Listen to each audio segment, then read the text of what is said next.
అంజు పాప అయితే తన ప్రిన్సిపల్ దగ్గరికి అమర్ మరియు రాథోడ్ తీసుకొని అంజు ప్రిన్సిపల్ దగ్గరికి వస్తుంది.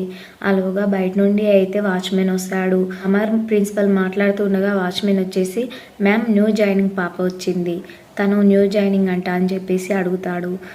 సరే పాప పేరేంటి అని అడగగానే అరుంధతి మేడం అని చెప్పేసి అనగానే ఇంకా అమర్ అయితే షాక్ అవుతాడు. అక్కడనే ఉన్న అంజు పాప కూడా అరుంధతి మా అమ్మ పేరు అని చెప్పేసి షాక్ అవుతుంది. మరి ఈ పాప ఒకవేళ తన కూతురేనా అని ఇంకా అమర్ అయితే ఆలోచిస్తూ ఉంటాడు.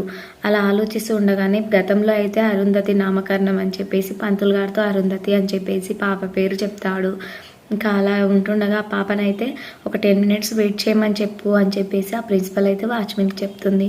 అలాగే మేడం అని చెప్పేసి అంటాడు. పర్వాలేదు, ఆ పాపని పిలిపించండి, మేము వెయిట్ చేస్తాము అని చెప్పేసి అమర్ అయితే అంటాడు. ఇంకా బయటకు వెళ్ళిన వాచ్మెన్ అయితే ఆ పాపను లోపలికి తీసుకొని వస్తాడు. లోపలికి తీసుకొని రాగానే మే ఐ కమిన్ మేడం అని చెప్పేసి అడుగుతుంది. ఆ వాయిస్ వినగానే అమర్ అయితే గుర్తుపడతాడు. అది తన కూతురు కడుపులో ఉన్నప్పుడు నాన్న అని చెప్పేసి అనగానే ఆ వాయిస్ అయితే సేమ్ అలానే ఉంటుంది. ఆ పాపను చూడగానే కూడా షాక్ అవుతాడు. చిన్నప్పుడు పాపను ఎత్తుకున్నప్పుడు ఎలా ఉంటుందో ఫేస్ కట్ అలానే ఉంటుంది.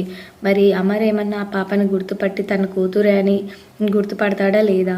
అసలు ట్విస్ట్ ఏం పెట్టబోతారు? బాగి తన పాపను వెతుక్కుంటే ఇంటికి వస్తుందా? మరి అలా వీళ్ళు కలిసిపోతారా, లేకపోతే అరుంధతి లాగానే దూరంగానే ఉంటారా? చూడాలంటే రేపు వచ్చే ప్రోమోలో అయితే చూద్దాం. ఈ ఎపిసోడ్ మీకు ఎలా అనిపించింది కామెంట్ బాక్స్లో అయితే కామెంట్ చేయండి. అలాగే ఛానల్ని సబ్స్క్రైబ్ చేసుకోవడం మర్చిపోకండి. Thank you for watching.